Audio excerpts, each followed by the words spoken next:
नमस्कार, सुप्रभात, बहुत स्वागत आप सभी का INS 24/7 पर। मैं हूं आपके साथ साधना पांडे और आप देख रहे हैं सुबह सवेरे, जहां पर देश और दुनिया की तमाम बड़ी खबरें हम आप तक पहुंचाएंगे। क्या कुछ रहने वाला है दिन भर खास। सबसे पहले बात करेंगे विदेशी हलचलों की। इजराइल और अमेरिका ने शनिवार को ईरान की राजधानी तेहरान समेत कई शहरों पर संयुक्त तौर पर हमला कर दिया। तस्वीर आप देखिए जहां पे ये ड्रोन बरसाए गए, बड़ा हमला हुआ है। और इसी बीच अमेरिकी राष्ट्रपति ने दावा भी कर दिया है कि इन हमलों में ईरान के सुप्रीम लीडर खामेनेई को मार गिराया गया। ट्रंप ने इसको न्याय करार दिया। हालांकि ईरान ने इस दावे को खारिज करते हुए कहा है कि खामेनेई सुरक्षित है। ईरान की सरकारी न्यूज एजेंसी है फॉर्स, जिसने पुष्टि की है कि खामेनेई की बेटी, उनके दामाद, पोती और बहू इजरायली हमलों में मारे गए। 24 प्रांत प्रभावित हुए। अब तक 200 से ज्यादा लोगों की मौत हुई है। सैकड़ों के घायल होने की खबर आ रही है। पश्चिम एशिया में तनाव इस वक्त चरम पर है और ईरान जवाबी कार्रवाई कर रहा है। तो ये तस्वीरें आप देखिए जहां पे तहस नहस कर दिया गया ईरान को। इजराइल अमेरिका ने मिलकर सीधे धावा बोल दिया, बड़ा हमला ईरान पर कर दिया। मिडिल ईस्ट में महायुद्ध इस वक्त छिड़ चुका है। अमेरिकी राष्ट्रपति डोनाल्ड ट्रंप का बड़ा दावा कि ईरान के सुप्रीम लीडर खामेनेई को उन्होंने मार दिया, उनकी मौत हो चुकी। ईरान कह रहा है कि सुप्रीम लीडर फिलहाल जिंदा है। बेटे, बहू, दामाद और बेटी जो है वो मारे गए हैं, लेकिन खामेनेई जिंदा है। तो ट्रंप ने ट्रुथ सोशल पर पोस्ट करके कहा कि इतिहास के सबसे क्रूर व्यक्तियों में से एक खामेनेई को मार दिया गया। उन्होंने इस ईरान के जनता के साथ अमेरिका, दुनिया भर के देशों के लिए इसको वो न्याय बता रहे हैं। और इसके पहले एक मीडिया एजेंसी से बात करते हुए इजरायली अधिकारियों ने दावा किया है कि उनके पास खामेनेई की शव की भी तस्वीर है। तो बता दें कि शव को मलबे से बरामद करने का दावा किया जा रहा है इजराइल की तरफ से। इजराइल और अमेरिका ने ज्वाइंट अटैक किया और खामेनेई के घरों को पूरी तरह से तबाह कर दिया गया है। दूसरी तरफ ईरान का दावा है कि खामेनेई की मौत की खबरें बेहद गलत है। खामेनेई जिंदा है फिलहाल। विदेश मंत्री हैं अब्बास अरागवी, जो कि बता रहे हैं कि सुप्रीम लीडर जिंदा हैं, उनको सुरक्षित जगह पर पहुंचा दिया गया है। लेकिन ये भी कह रही है एजेंसी की खामेनेई की बेटी, उनके दामाद, पोती और बहू इजरायली हमले में मारे गए हैं। तेहरान सिटी काउंसिल और रॉयटर्स ने भी यंग जर्नलिस्ट क्लब के हवाले से पूरी जानकारी दी। तो देखिए तरह तरह की मीडिया जो है अलग अलग बातें कर रही है, अलग अलग बातें निकलकर सामने आ रही हैं। शनिवार की रात को ईरान की राजधानी तेहरान में बड़े हमले हुए। आसपास कई स्थान प्रभावित हुए हैं। ईरानी सरकारी मीडिया ने धमाकों की पुष्टि बाकायदा कर दी है और ईरान पर अमेरिका इजराइल के हमले में अब तक 200 से ज्यादा लोगों की मौत हो चुकी, जबकि 740 से ज्यादा लोग जख्मी हैं। और ये जानकारी भी ईरान के मीडिया के हवाले से ही सामने निकल कर आई है। ईरान में एक स्कूल पर भी हमला हुआ है वहां पे, और मिसाइल गिरने से 85 छात्राओं की मौत हो गई, ये भी खबर आ रही। ईरान ने सभी उड़ानें इस वक्त रद्द कर दी हैं। अपने एयरबेस को, एयर स्पेस को पूरी तरह से खाली कर दिया। ईरान पलटवार भी कर रहा है इजराइल पर।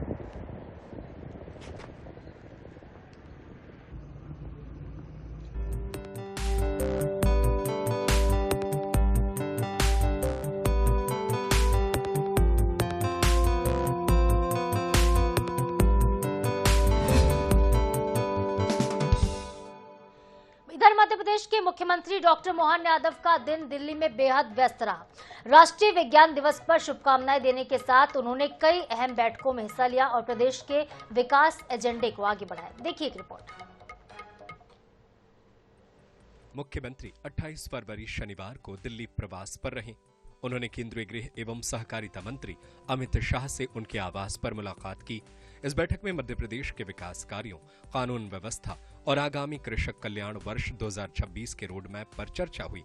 मुख्यमंत्री डॉक्टर मोहन यादव वर्चुअली उस राष्ट्रीय कार्यक्रम में भी शामिल हुए जहां प्रधानमंत्री नरेंद्र मोदी ने अजमेर से देशव्यापी HPV टीकाकरण अभियान की शुरुआत की। इस अभियान से बेटियों को सर्वाइकल कैंसर से बचाने में मदद मिलेगी। वैक्सीन निःशुल्क मिलेगी। हमारा स्वास्थ्य मंत्रालय बहुत अच्छा काम कर रहा है। पूरा विभाग और ताकत से बढ़ेगा, ये उम्मीद करता हूं। और आज के इस अवसर पर खासकर ये टीका उन किशोरियों को लगाया जाएगा जिन्होंने 14 वर्ष मना लिया लेकिन 15 की नहीं हुई। और लाभार्थियों को गार्डासिल वैक्सीन लगाई जाएगी। पात्र महिलाओं को 1 डोज। वैसे कुल मिलाकर के ये दवाई तो बड़ी महंगी है, बाजार में 4000 का डोज है, लेकिन यहाँ निःशुल्क दे रहे हैं। और विशेषकर इस 3 महीने तक ये अभियान चलाया जाएगा। इस अच्छे अभियान की मेरी अपनी ओर से बधाई।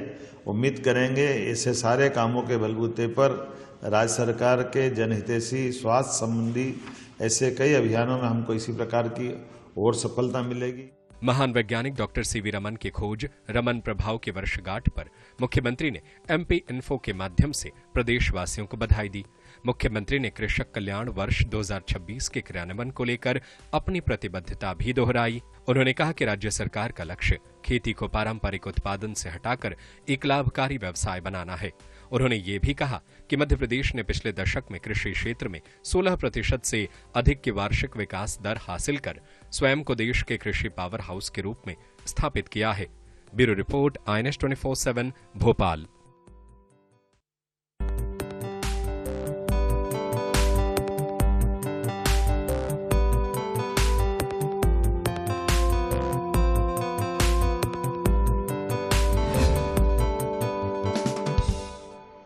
इधर छत्तीसगढ़ में होली से पहले लाखों किसानों के खातों में बड़ी रकम पहुंच गई है। राज्य सरकार की तरफ से कृषक उन्नति योजना के तहत 25,28,000 किसानों को 10,324 करोड़ रुपए की आदान सहायता राशि ट्रांसफर हुई है। सरकार इसे किसानों की खुशहाली का कदम बता रही, वहीं कांग्रेस ने इसे अधूरा भुगतान करार दिया और कह रही है कि किसानों के साथ धोखा हुआ है। आखिर क्यों, एक रिपोर्ट देखिए। छत्तीसगढ़ के किसानों के लिए होली से पहले सरकार ने बड़ी सौगात दी है। किसानों के खातों में 10,324 करोड़ रुपए की सहायता राशि कृषक उन्नति योजना के तहत सीधे ट्रांसफर की गई है। इससे लाभान्वित होने वाले किसानों की संख्या 25,28,000 है। सरकार का दावा है कि इससे किसानों को खेती की लागत में राहत मिलेगी। उनकी होली इस बार ज्यादा खुशहाल होगी। मुख्यमंत्री विष्णुदेव साय ने इसे किसानों की समृद्धि की दिशा में बड़ा कदम बताते हुए कहा कि सरकार किसानों की आय बढ़ाने और उन्हें आर्थिक रूप से मजबूत करने के लिए प्रतिबद्ध है, लेकिन इस योजना को लेकर सियासत भी तेज हो गई है। प्रदेश कांग्रेस अध्यक्ष दीपक बैज ने सरकार पर किसानों के साथ धोखा करने का आरोप लगाया है। कांग्रेस अंतर की राशि के साथ समर्थन मूल्य की बढ़ी हुई दर देने की मांग कर रही है। कांग्रेस की मांग है कि किसानों को 3,286 की राशि दी जाए।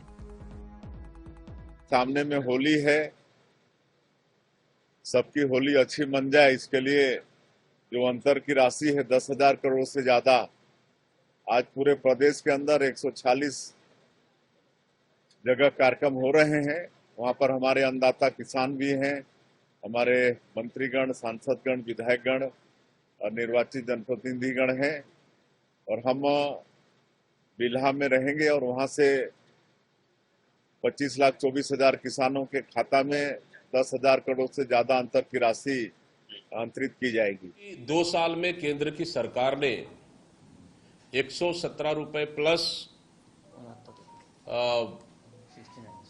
69 रुपए 2 बार समर्थन मूल्य बढ़ाया है, जो कि कुल मिलाकर 186 रुपए, दोनों को मिलाकर 186 रुपए समर्थन मूल्य केंद्र सरकार ने 2 साल में बढ़ाया है।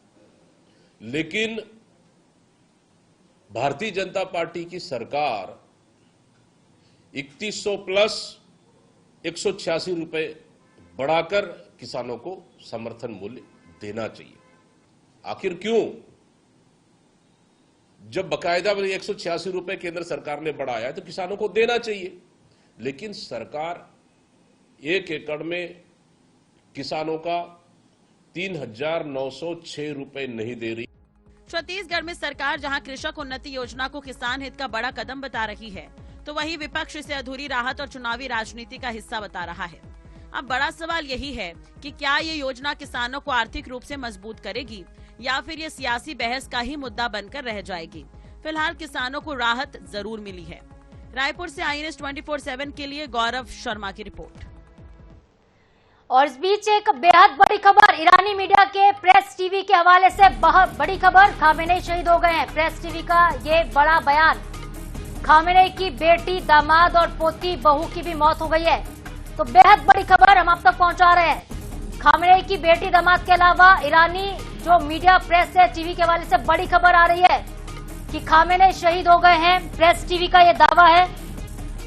इजराइल और अमेरिका के हमले के बाद देखिए, पहले ट्रंप ने दावा किया और ट्रंप के दावे के बाद अब ईरानी मीडिया का दावा है कि इजराइल हमले में सुप्रीम लीडर उनके मारे गए हैं। खामेनेई की बेटी, बहू, दामाद ये सभी मारे गए। ईरानी मीडिया प्रेस है, टीवी, जिसका ये दावा खामेनेई शहीद हो गए हैं। तो डोनाल्ड ट्रंप ने दावा किया था पहले कि ईरान के सुप्रीम लीडर अयतुल्ला अली खामेनी की मौत हो चुकी है। और अब देखिए ईरानी मीडिया के हवाले से एक बड़ी खबर है कि इजराइल के हमले में सुप्रीम लीडर मारे गए, मलबे से शव मिला है। ईरान ने यह भी कहा है कि खामेनी की बेटी, दामाद, पोती और बहू सभी मारे गए हैं। तो ट्रंप ने सोशल मीडिया पर पहले ही पोस्ट कर दिया था कि इतिहास का सबसे क्रूर व्यक्ति खामेनी मारा गया। इससे पहले उन्होंने जनता के साथ इसे न्याय बताया था और कहा था कि अमेरिका और दुनिया भर के देशों के साथ हमने न्याय किया है। तो बेहद बड़ी खबर, इजराइल, अमेरिका और ईरान से जुड़ी जो जंग की तस्वीरें हैं वो भी हम आपको दिखा रहे हैं। किस तरह से देखिए शहर में हालात हो चुके हैं। इजराइल, अमेरिका ने ईरान के 10 बड़े शहरों में हमले किए। शनिवार की सुबह भारतीय समय अनुसार अगर आप देखें तो 11:30 बजे इजराइल, अमेरिका ने ईरान पर साझा हवाई हमला लॉन्च किया। यह हमला ईरान के सुप्रीम लीडर अयतुल्ला अली खामेनी के दफ्तर के पास हुआ था, जिनके बाद उनको सुरक्षित जगह पर पहुंचाया गया, दावा किया जा रहा था। लेकिन अब खबर आ रही है, वो भी ईरान के मीडिया के हवाले से खबर है। ईरानी मीडिया प्रेस टीवी के हवाले से बेहद बड़ी खबर, खामेनी शहीद हो गए हैं। तो प्रेस टीवी ने दावा कर दिया है, कहा है कि खामेनी शहीद हो गए, मलबे से उनका शव बरामद किया गया। यानी कि जो ट्रंप का दावा था उस दावे पर ईरान की मीडिया ने मुहर लगा दी है। खामेनी के शहीद होने की बात कही जा रही है। बेहद बड़ी खबर। और बता दें आपको कि इजराइल, अमेरिका संयुक्त तौर पर लगातार हमला कर रहा है, लगातार कार्रवाई ईरान के खिलाफ कर रहा है। शहरों में कई जगहों पर धमाके देखने को मिले हैं और ईरान ने पलटवार भी किया। इजराइल समेत 9 देशों पर हमला करने की बात कही और 9 देशों को निशाना मिडिल ईस्ट के बनाया गया। मिडिल ईस्ट में पूरी तरह से महायुद्ध के हालात हैं। खामेनी की मारे जाने के बाद देखिए जो सियासत है वो भी बदल जाएगी, आगे काफी कुछ बदल जाएगा। ईरान ने इजराइल पर 9 देशों पर हमला किया है। इराक, सीरिया, जॉर्डन, इजराइल, भूमध्य सागर, सऊदी अरब, कुवैत, बहरीन, कतर, यूएई, इन जगहों पर ईरान ने हमले का दावा कर दिया है। तो बता दें कि ईरान ने इजराइल पर करीब 400 मिसाइलें दागी। Qatar, Kuwait, Jordan, Bahrain, Saudi Arabia और यूएई में मौजूद अमेरिकी ठिकानों को निशाना बनाया गया ईरान की तरफ से। और इतना ही नहीं, ईरान ने यूएई के सबसे ज्यादा आबादी वाले शहर दुबई पर भी हमला कर दिया है। लेकिन इन सब के बीच, पूरे जंग जैसे हालातों के बीच और जंग के बीच बेहद बड़ी खबर, सबसे बड़ी खबर यह कि प्रेस टीवी कह रही है खामेनी शहीद हो गए हैं। खामेनी की बेटी, दामाद, पोती, बहू सभी की मौत हो चुकी है।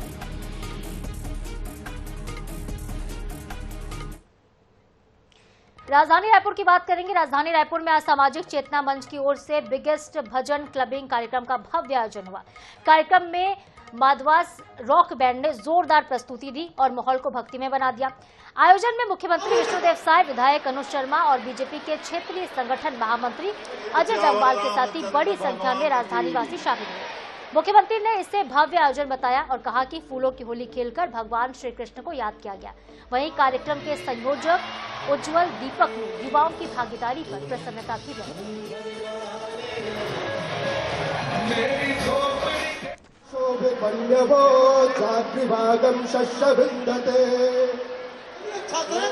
मनाए सके। एक बार जोरदार ताली। मैक्सिमम युवा भाई बहन यहाँ पर एकत्रित हैं और वृंदावन की टीम आई है। बहुत अच्छा यहाँ पर भजन हो रहा है और हमारे युवा पीढ़ी को भी आध्यात्मिक ताकत इससे मिल रही है और भजन से जुड़ रहे हैं। भजन एक आध्यात्मिक ताकत हम लोगों को देती है। बहुत अच्छा ये सामाजिक चेतना मंच का प्रयास है। प्रधानमंत्री मोदी जी ने अपने मन की बात कार्यक्रम में भजन क्लबिंग का उल्लेख किया था और जब से उन्होंने इसका उल्लेख किया, पूरे देश में एक नया चलन चल पड़ रहा है, जहां आधुनिक स्टेज में, आधुनिक साउंड सिस्टम में, आधुनिक लाइट व्यवस्था में भारत का युवा आज क्लबिंग कर रहा है, वो भी भजनों की धुन पे। निस्संदेह ये हमारे लिए गौरव की बात है कि देश का युवा, देश का जेनजी, कि उनके द्वारा डेवलप किया गया कार्यक्रम है। ग्वालियर और महाराष्ट्र जामगांव के सिंधिया वंश के गौरवशाली इतिहास से युवाओं को अवगत कराने के लिए 3 दिवसीय युवा सम्मेलन का आयोजन ग्वालियर में किया जा रहा है और इसके लिए महाराष्ट्र से आए संगठन पूर्णवाद युवा फोरम और पूर्ण कन्या प्रतिष्ठान ने 1 मार्च से लेकर 3 मार्च तक कार्यक्रम का आयोजन किया। इसके माध्यम से सिंधिया घराने के वैभव को ग्वालियर और महाराष्ट्र के जामगांव से जोड़ने का प्रयास किया जा रहा है। जीवाजी यूनिवर्सिटी स्थित Atal Bihari international convention centre में आयोजित हुए कार्यक्रम में मुख्य अतिथि केंद्रीय दूरसंचार मंत्री ज्योतिरादित्य सिंधिया को युवा क्रांतिवीर पुरस्कार से सम्मानित भी किया जाएगा। समारोह में राजस्थान के राज्यपाल हरिभाऊ बागड़े, मध्य प्रदेश के उप मुख्यमंत्री जगदीश देवड़ा, जल संसाधन मंत्री तुलसीराम सिलावट, पूर्णवाद युवा संस्था फोरम के संस्थापक अध्यक्ष डॉक्टर लक्ष्मीकांत पारनेरकर के साथ ही विशिष्ट अतिथियों की उपस्थिति रहेगी। अध्यक्ष भाग्येश पारनेरकर ने मीडिया को बताया कि ग्वालियर और महाराष्ट्र का जो जामगांव है, जो कि सिंधिया वंश का मूल स्थान है, वहां पे 500 युवाओं को ग्वालियर घराने के सांगीतिक वैभवशाली इतिहास, जयविलास पैलेस, ग्वालियर फोर्ट और ग्वालियर के संगीत घराने के बारे में बताया जाएगा। ये जो कन्वेंशन यहाँ पे करने वाले हैं, ये नोवा कन्वेंशन है। पूर्णवाद युवा फोरम गत वर्ष 33 साल से यूथ एम्पावरमेंट और डेवलपमेंट का काम कर रही हैं। हम लोग करीब 2500 युवाओं के साथ जुड़े हुए हैं। 2500 युवा हमारे साथ जुड़े हुए हैं और युवा हमारे साथ इसी प्रकार से इसी डेवलपमेंट में जुड़े, यही कामना है। ये कन्वेंशन 1 मार्च से लेकर 3 मार्च तक यहाँ पर है। बहुचर्चित शराब घोटाले के मामले में सौम्या चौरसिया को छत्तीसगढ़ हाईकोर्ट से एक बहुत बड़ी राहत मिल गई। हाईकोर्ट ने सौम्या की जमानत याचिका को मंजूर कर दिया है। सौम्या ने ईडी और एसीबी ईओडब्ल्यू के खिलाफ हाईकोर्ट में याचिकाएं लगाई थी। हाईकोर्ट के जस्टिस अरविंद कुमार वर्मा ने उनकी सिंगल बेंच ने सौम्या, ईडी और एसीबी ईओडब्ल्यू सभी की दलील और तर्कों को सुना। मंगलवार को अपना फैसला सुरक्षित रख लिया है। शनिवार को मामले में हाईकोर्ट से फैसला आया था, जिसमें कोर्ट ने सौम्या चौरसिया को ईडी के मामले में हाईकोर्ट के फैसले से तत्काल रिहाई की मंजूरी दी, पर एसीबी और ईओडब्ल्यू के प्रकरण पर सौम्या की रिहाई विशेष न्यायालय रायपुर में चार्जशीट प्रस्तुत करने के बाद होगी। इसे माना जा सकता है कि सौम्या को फिलहाल कुछ दिन और जेल में रहना पड़ सकता है। न्यायालय के द्वारा आज श्रीमती सौम्या चौरसिया को ईडी और ईओडब्ल्यू से संबंधित 2 बेल याचिकाओं में बेल ग्रांट कर दी गई है। ये बेल जो है उनके द्वारा तथाकथित शराब घोटाले से संबंधित याचिकाओं में लगाई गई थी। ईडी में उन्हें बेल ग्रांट करते हुए ऑनरेबल हाई कोर्ट ने ये फाइंडिंग दी है कि सेक्शन 45 का जो क्राइटेरिया है पीएमएलए के अंतर्गत, यानी कि आप एक अभियुक्त को अपनी more than prima facie case proof करना रहता है कि वो मनी लॉन्ड्रिंग में इन्वॉल्व नहीं है और तब उन्हें इस बेल का लाभ मिलता है, वो सैटिस्फाई करने में सफल रही हैं।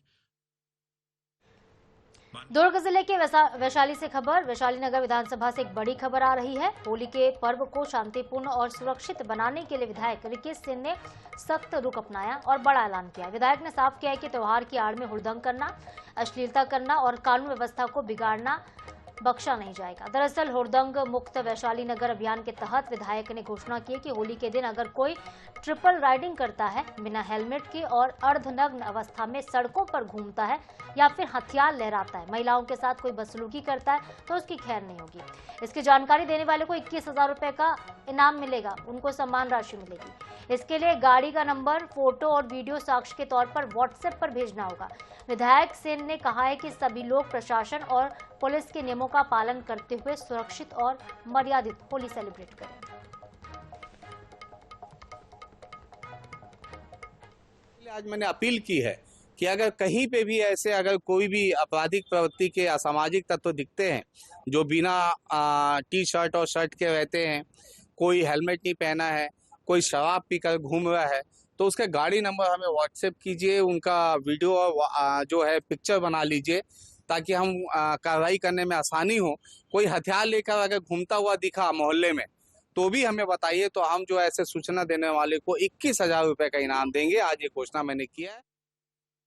डिजिटल दुनिया निस्संदेह बैंकिंग, संचार और सूचना जैसे कई चीजों के साथ जीवन को बेहद आसान बना दी, लेकिन इसका कुछ गलत प्रभाव भी देखने को लगातार मिलता है। ताजा मामला विदिशा से नजर आया, जहां पे पश्चिम बंगाल की पुलिस की एक टीम साइबर फ्रॉड के आरोपी को गिरफ्तार करने के लिए विदिशा पहुंची। आरोपी ने ऑनलाइन सेंटर से हितग्राही की रकम निकाली है। दरअसल पश्चिम बंगाल के जिला बांकुरा के थाना सालतोड़ा में ऑनलाइन ठगी से ये मामला जुड़ा हुआ है, जिसमें पुलिस की जांच में पता चला है कि मध्य प्रदेश से विदिशा से ठगी की गई, वही पश्चिम बंगाल में।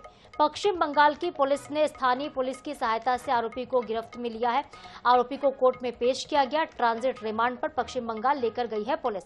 फिलहाल बंगाल की पुलिस आरोपी से पूछताछ कर रही है और आगे की कार्रवाई करेगी। साइबर फ्रॉड का अपराध पंजीबद्ध किया था, अपराध क्रमांक 17/26 धारा 318(4), जिसमें हितग्राहियों से धोखाधड़ी कर वसीम निवासी पेड़ी जो है विदिशा के, इनके द्वारा उनकी जो हितग्राही की राशि है वो इनके ऑनलाइन सेंटर से निकाली गई थी, जिस संबंध में इनके पास उचित दस्तावेज उपलब्ध नहीं होने के कारण इनकी गिरफ्तारी संबंधित थाने द्वारा की गई थी और इनको गिरफ्तार कर न्यायालय में पेश कर इनको ट्रांजिट रिमांड पे पूछताछ और अग्रिम कार्रवाई के लिए पश्चिम बंगाल ले जाएगा। और इसके साथ ही सुबह सवेरे में आज के लिए फिलहाल इतना ही। आगे देखिए अंचल मेरे साथ। नमस्कार।